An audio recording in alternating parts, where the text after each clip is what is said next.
10 people, that's 50 man hours times $50 an hour. So that's $2,500 a week. So you could see quite quickly how that's, over $100,000 a year if you're even just a 10-person team. So it's quite significant.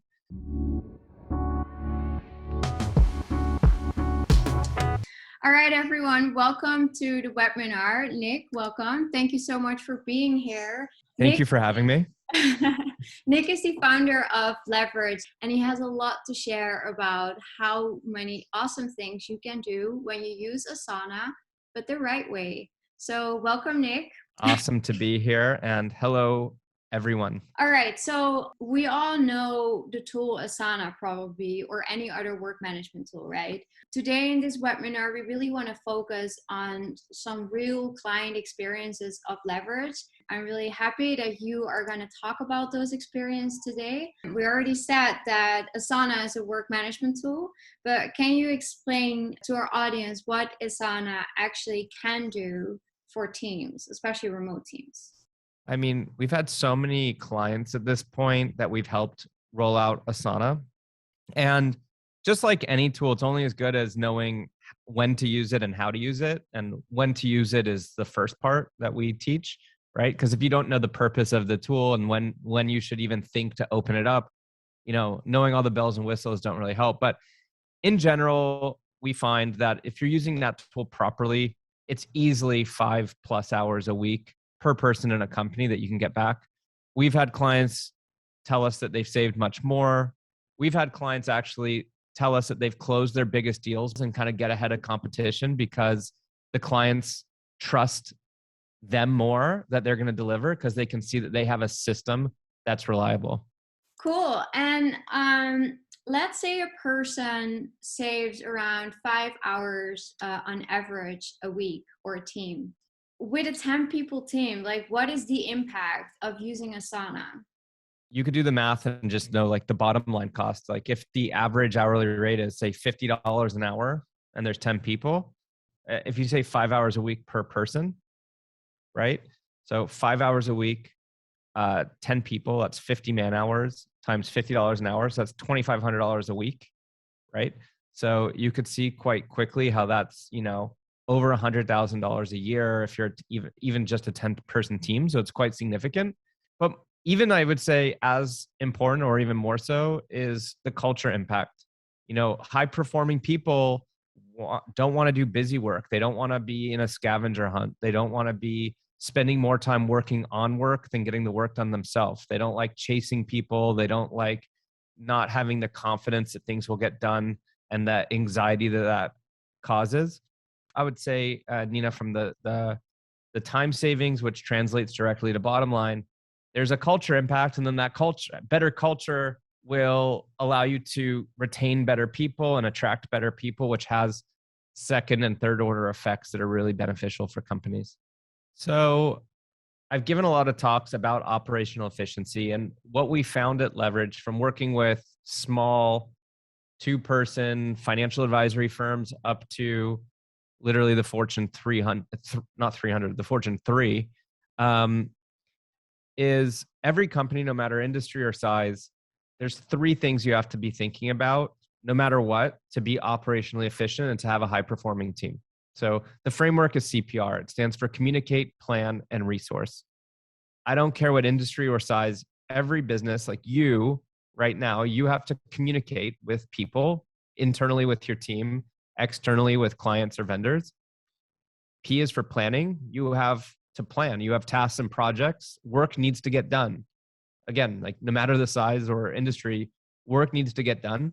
And then you have resources. These are policies and processes, SOPs. And again, no matter the size or industry, everything is a process. How you onboard team members, how you onboard a client, how you do payroll, the vision and mission of the company is an SOP. So no matter what, those are 3 distinct buckets, right?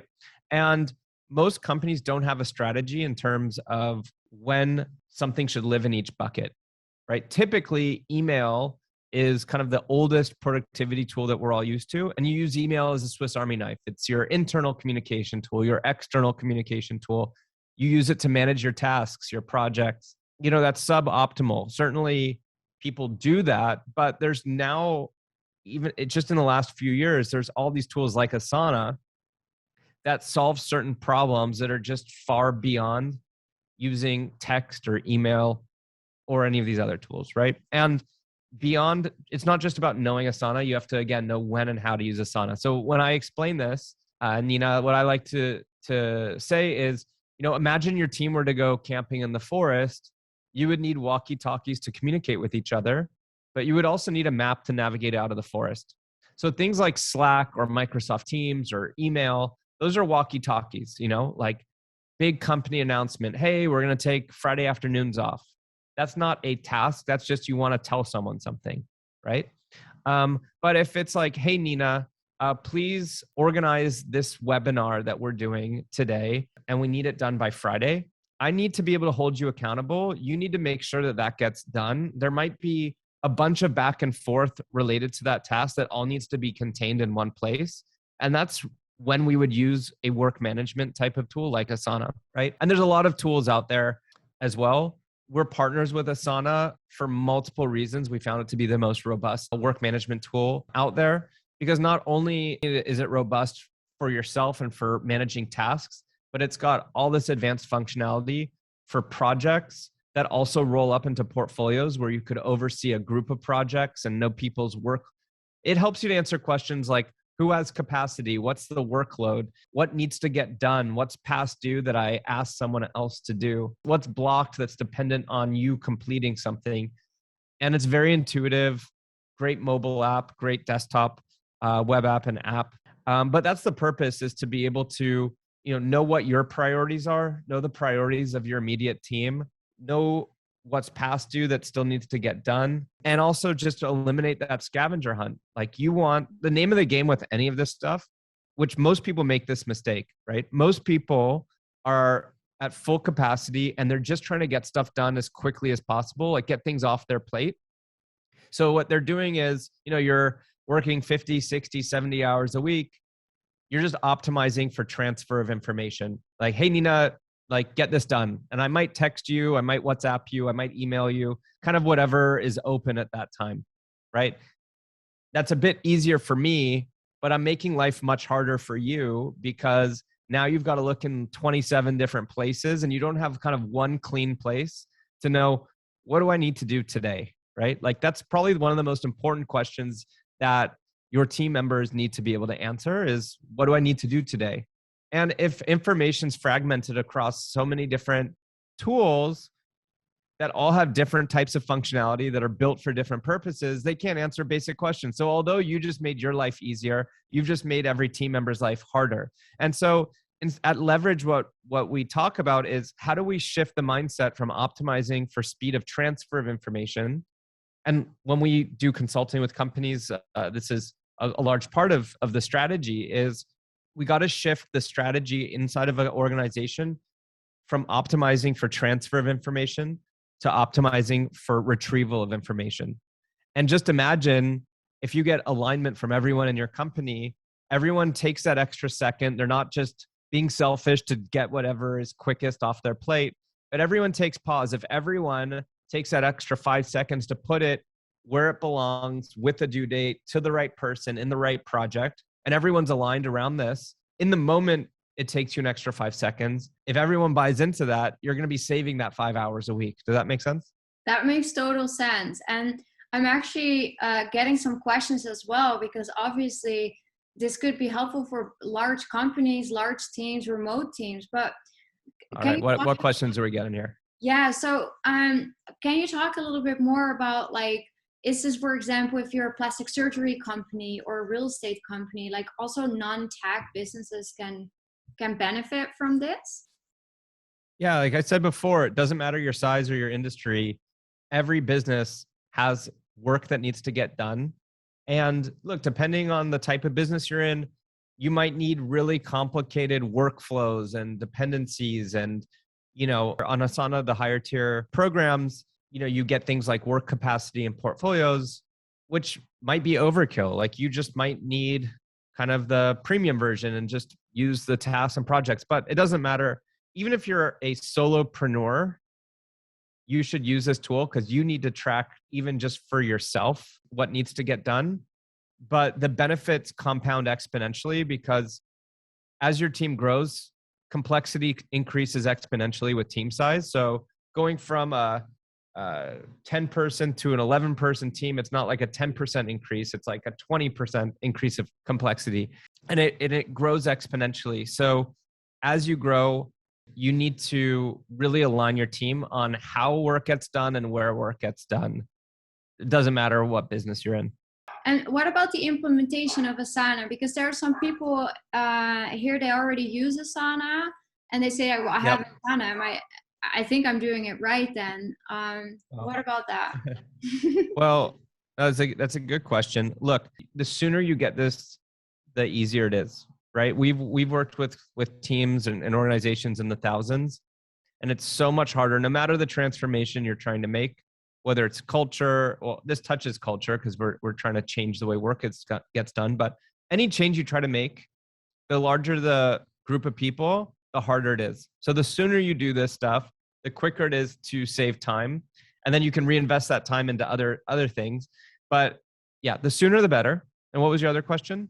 Oh, if people either tried Asana in the past and it didn't work, or they're using it and maybe it's not working, or you don't see the value, or maybe you think you're using it right. Like those are kind of three common buckets. Well, for the most part, it's probably not the software's fault. It's probably your fault, to be honest. I meet a lot of people that think that they use email well. And then when you look at their inbox and they've got like over 100,000 emails and like 1,000 folders, but it's a system that works for them. And then we have to kind of get through that psychology of like, trust me, there's a better way. Trust me, trust me. And then finally, when they give us like a couple hours, we get it down to 0 and we show them a better way to maintain it. They're like, oh my God, I can't believe that I've been doing it like this whole time. So you get used to a system and you get used to something that works. But I think mindset wise, whether we're talking about project management or anything, one of the most critical mindset shifts that people need to make is they need to be open-minded and basically just assume everything you're doing is wrong or suboptimal, let's say, not wrong. Let's not be that harsh. And there's always a better way, right? We live and breathe this stuff and we do this a lot. So we know the better way typically, but we're also learning. Asana changes things with how it works. We figure out new workflows or new problems that you could solve with it. So we're constantly reevaluating even how we do it. And I think that the trap a lot of people fall into in general is they just think something is good because they don't challenge the status quo enough, if that makes sense. Yeah, and let's talk a little bit more about mindset. You mentioned earlier company culture, and I actually got a question on what will change when you use a tool like Asana. Well, it's going to help build trust because trust comes in multiple different forms, right? You have to trust that someone has high integrity. They're not going to, lie, cheat, steal from you, right? So that's one type of trust. Another type of trust is this person competent to do what they're supposed to do? And then the third type of trust is, are they going to follow through with what the commitment is and what you're expecting, right? And so Asana helps with that third bucket of trust, right? In companies that we work with, and we've seen this all the time, that third bucket of trust breaks down a lot within teams because people don't have good systems and processes that, you can trust. You can't trust that person's actually going to deliver that report by Friday that you wanted. And so what then ends up happening is it causes stress on the team. People then have to create whatever reminders, like, okay, I know that Nina doesn't follow the protocol. So on Friday, I'm going to have to remember to follow up with Nina, and maybe you write it on a sticky note or whatever it is, right? Work's already hard enough. It doesn't need to get any harder. And that extra stress causes friction inside of teams, and frustration builds and accumulates, and eventually trust breaks down in that third bucket and the relationship breaks down. Now, back to the other question you had asked, a lot of people either think they're using a tool right and they're not, and we, 10 out of 10 times show them a better way. Some people maybe have tried Asana in the past and it didn't work, and then it's the tool's fault. But we know that that's not the case.